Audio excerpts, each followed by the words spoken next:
Good morning students. आज का अपना वीडियो है संगीत सम्राट तानसेन का जीवन परिचय। संगीत सम्राट तानसेन का नाम वैसे ही है जैसे आसमान में करोड़ों तारे हैं, अरबों तारे खरबों तारे हैं और उनमें अकेला चंद्रमा जिस तरह अपना प्रकाश फैला रहा है, उसी तरह तानसेन जी का नाम संगीत जगत में अरबों खरबों संगीतकारों के बीच में अपने आप में एक अलग चंद्रमा के समान है। तो संगीत सम्राट तानसेन, इनको संगीत सम्राट तानसेन कहा जाता है। इनके बारे में विशेष मुख्य बातें कि इनका जन्म कब हुआ। इनका जन्म हुआ 1532 में। इनके पिता श्री मकरंद पांडे, पिता का नाम मकरंद पांडे। और आशीर्वाद का मैटर क्या है कि जो इनके पिता श्री मकरंद पांडे थे तानसेन जी के, उनके घर में कई सालों तक संतान नहीं हुई। तब इनके पिता ग्वालियर के पास, तो इनका गांव था जो 10 मील दूर पड़ता था, बेहट जन्म स्थान तानसेन जी का। वहीं ग्वालियर में एक फकीर रहते थे मोहम्मद गोस। क्या नाम था उनका? उनका नाम था मोहम्मद गोस। मोहम्मद गोस ये एक फकीर थे, लेकिन इनका ग्वालियर में खुद का अपना आश्रम भी था, खुद की अचल और चल संपत्ति भी हुआ करती थी इनके पास। इनके आश्रम में श्री मकरंद पांडे कई महीनों तक वहाँ सेवा की और काम किया आश्रम के अंदर। और उस काम से प्रसन्न होकर मोहम्मद गोस फकीर ने उनसे पूछा मकरंद पांडे से कि आपको क्या चाहिए। तो इन्होंने कहा कि मेरे घर में कोई संतान नहीं है, अगर आपकी कृपा हो जाए तो मैं यही चाहता हूँ। तो बताते हैं कि उनके आशीर्वाद के ठीक 1 साल के बाद संगीत सम्राट तानसेन का जन्म हुआ। उनका जन्म हुआ 1532 में, गांव बेहट में, ग्वालियर से 10 मील की दूरी पर पड़ता है। मोहम्मद गोस फकीर के आशीर्वाद से उनका जन्म हुआ था। अब इतनी सी बात है कि जब किसी फकीर के आशीर्वाद से उनका जन्म हुआ तो विशेष प्रतिभा संपन्न थे, वो विशेष प्रतिभा संपन्न थे। जो वो 4-5 साल के हुए, अच्छी तरह जब बोलने लगे तो सभी की नकल कर देते थे। किस बात की? आवाज़ की, पशु की, पक्षी की भी कोई भी आवाज़ वो निकाल देते थे बड़ी आसानी से, हू बहू आवाज़ निकालते थे, वैसी की वैसी। सुनने वाला कंफ्यूज है कि ये आवाज़ उसी जानवर की है, किसी मानव ने निकाली है। इस कला में बड़े पारंगत थे। तो कहते हैं कुछ दिन के बाद जो वृंदावन के स्वामी हरिदास जी थे, उस समय उनका बड़ा नाम था, वृंदावन में रहते थे, अच्छे गायक थे, ध्रुपद गाने वाले थे, उच्च कोटि के गायक थे। तो एक दिन वो उनके गांव बेहट से निकल रहे थे अपनी मंडली के साथ, गाने बजाने वाली सारी मंडली साथ थी, उसके साथ गुजर रहे थे।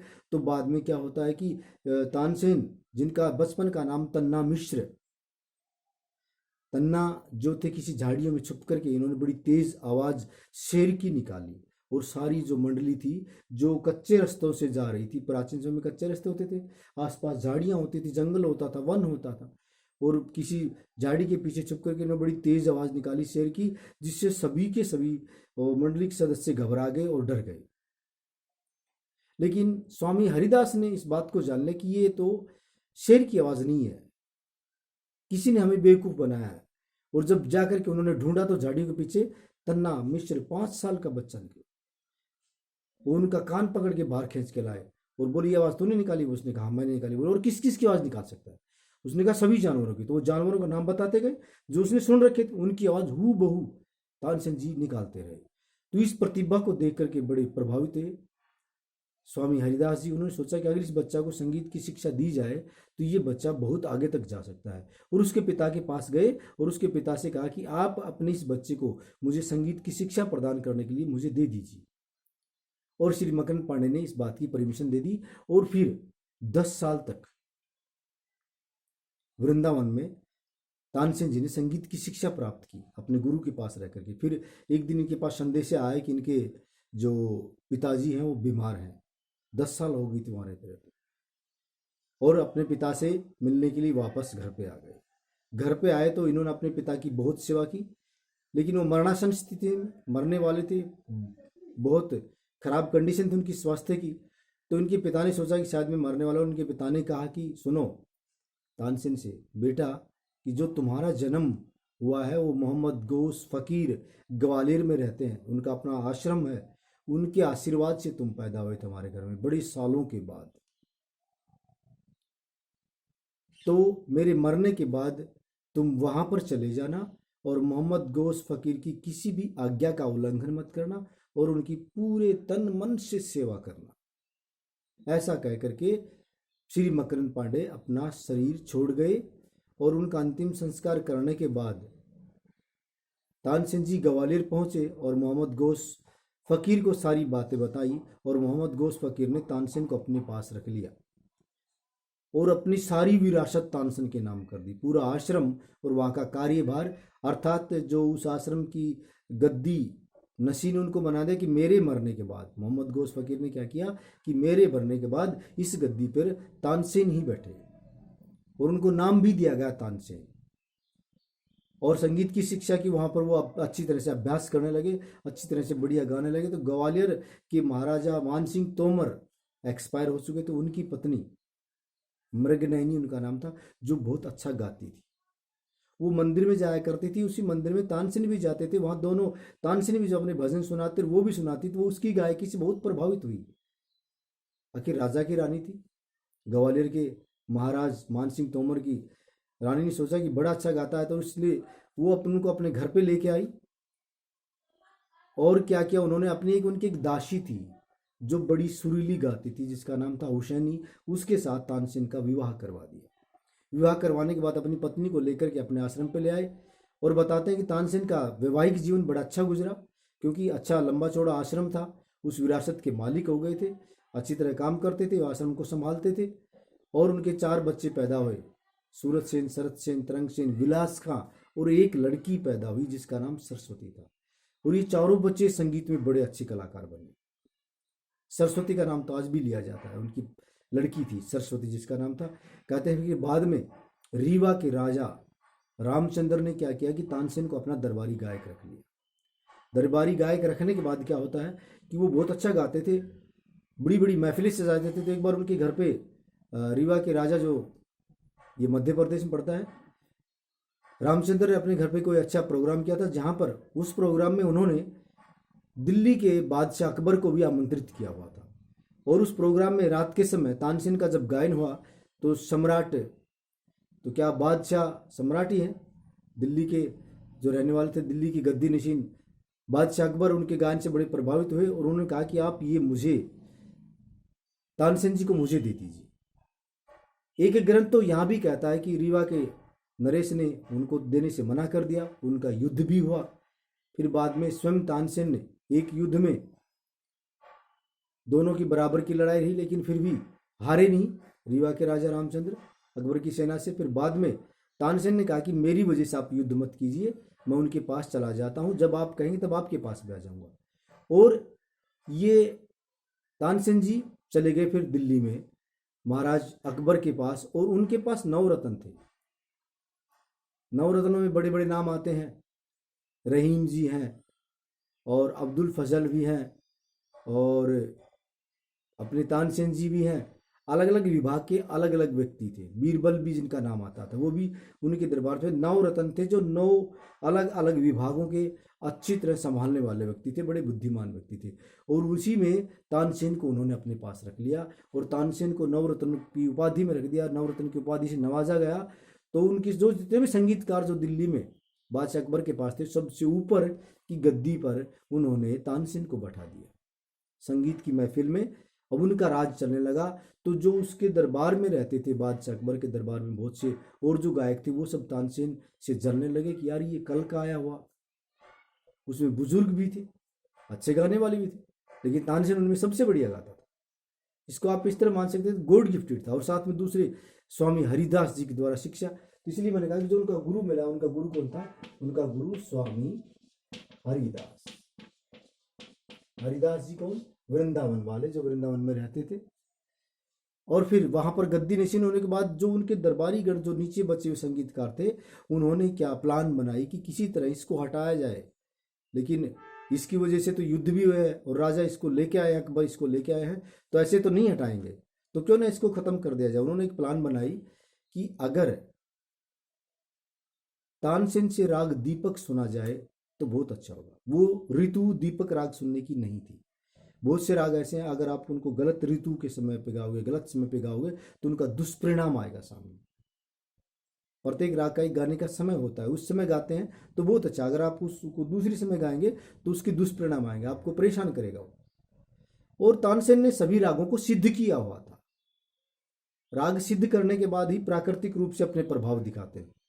स्वामी हरिदास ने उन रागों को सिद्ध करवाया हुआ था तानसेन जी के द्वारा, और तानसेन जी और बादशाह अकबर के कान भर दिए उन्होंने कि अगर आप तानसेन जी से राग दीपक सुनेंगे तो बड़ा कमाल का आपको महसूस होगा, अलग ही कुछ नजर आएगा। कान भर दिए और बादशाह अकबर ने कहा कि तानसेन जी राग दीपक सुनाओ। तानसेन जी ने बड़ा मनाया कि महाराज ये समय, इस ऋतु में राग दीपक ठीक नहीं है, उचित नहीं है, आप फिर कभी सुना दो। उसने कहा कि नहीं, आप हमारे हुक्म को नहीं मान रहे हैं, ये हमारा आदेश आपको सुनाना पड़ेगा। और तानसेन जी ने क्या किया, फिर राजा की आज्ञा थी, उसका पालन करना पड़ा। और उन्होंने दरबार में राग दीपक जब गाने लगे, उसके स्वर जब आरंभ किए, तो धीरे धीरे वातावरण का जो टेम्परेचर था वो बढ़ने लगा। और दरबारीगण जब टेम्परेचर बढ़ता देख सभी उस दरबार को छोड़ के भाग गए। और बाद में स्वयं तानसेन जी का शरीर अंदर की गर्मी से जब जलने लगा, तो ये खबर पहुंची उनकी बेटी सरस्वती के पास कि मेरे पिता से बादशाह अकबर जबरदस्ती उन्होंने राग दीपक गवाया जा रहा है। तो लड़की वहां आई और उन्होंने राग मेघ गा करके उनकी शारीरिक जो अंदरूनी गर्मियां बढ़ गई थी, वातावरण की जो गर्मी बढ़ गई थी, उस सबको शांत कर दिया वर्षा करवा करके। और इस सब के बाद बादशाह अकबर को अपनी गलती का बड़ा ही पश्चाताप हुआ और कहा कि इससे आगे तानसेन जी मैं आपकी मर्जी के बगैर कुछ सुनना नहीं चाहूँगा, जो आपका अच्छा लगे वो सुनाना आपको। इसके बाद उन्होंने कभी उन पर प्रेशर नहीं डाला, और वो जो जलने वाले संगीतकार थे वो अपने अपने स्थान पे वैसे ही बैठ गए जैसे कि उनके करने से जो उनके प्लान बनाई थी वो प्लान उनकी सफल नहीं हो पाई, उनका षड्यंत्र फेल हो गया। और तानसेन की नाम की ख्याति इसके बाद तो दरबार में जब दीपक राग सुनाया और उससे जब चारों तरफ अग्नि फैलने लगी, तो इससे उनकी ख्याति पूरे भारत में फैल गई और तानसेन जी का नाम पूरी दुनिया में हो गया। फिर तानसेन जी के बारे में आगे क्या आता है कि उनका जन्म 1532 में हुआ था गांव बेहट में। उनके पिता का नाम श्री मकरंद पांडे और उनकी पत्नी का नाम हुसैनी। उनके 4 पुत्र सूरत सेन, शरत सेन, तरंग सेन, विलास खां और एक पुत्री सरस्वती जिसका नाम, और वो मोहम्मद गोश फकीर के आशीर्वाद से पैदा हुए थे। उनके संगीत गुरु का नाम श्री स्वामी हरिदास वृंदावन वाले थे। उनसे 10 साल तक शिक्षा पाई और फिर आखिर में उन्होंने बहुत से ग्रंथ भी लिखे। गणेश स्तोत्र ग्रंथ लिखा उन्होंने, संगीत सार भी लिखा उन्होंने, और उन्होंने वाद्य यंत्र बनाया अलग अलग उन्होंने वीणा के आधार पे कई वाद्य यंत्र बनाए। सुरबहार नाम का वाद्य यंत्र बनाया, ग्रंथ लिखे, संगीत सार ग्रंथ लिखा, और गणेश स्तोत्र के उसमें गणेश जी की महिमा के भजन लिखे उन्होंने बहुत ज्यादा, और अनेक ध्रुपदों की रचना की, अनेक रागों की रचना की उन्होंने। ये उनका संगीत में होता है। आज भी उनके बहुत से ध्रुपद, उनके गणेश स्तोत्र आज भी सुनाए गाए जाते हैं। तुलसीदास जी द्वारा गाई ये गणपति जगवंदन, ये एक रचना है जिसमें संगीत दिया हुआ है तानसेन जी का। उन्होंने इसको बड़ी अच्छा ढंग से गाया हुआ है और राग दरबारी में इसको उन्होंने कंपोज किया हुआ है।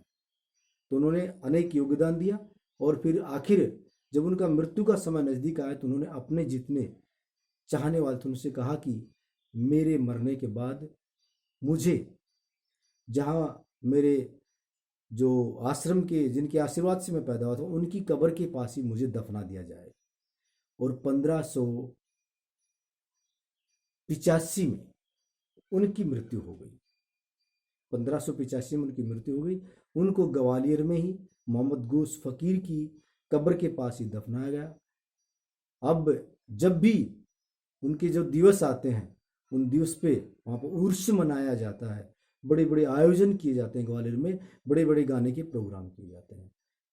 ये तानसेन का जीवन परिचय, वो हमारे दिलों के बीच पहले भी थे, आज भी रहेंगे और सदियों में भी रहेंगे। लोग उनकी गायकी को जो उन्होंने बंदिशें कुछ बनाई हुई है उनको लोग आज भी गाते रहेंगे, और वो इसी तरह चमकते रहेंगे जिस तरह हजारों करोड़ों अरबों तारों के बीच अकेला चंद्रमा प्रकाश करता है। ऐसा संगीतकारों के बीच उनका नाम रहेगा और हमारे दिल में उनका सम्मान रहेगा। हम उनको कोटि कोटि धन्यवाद करते हैं, नमन करते हैं। ये था तानसेन जी का जीवन परिचय। धन्यवाद।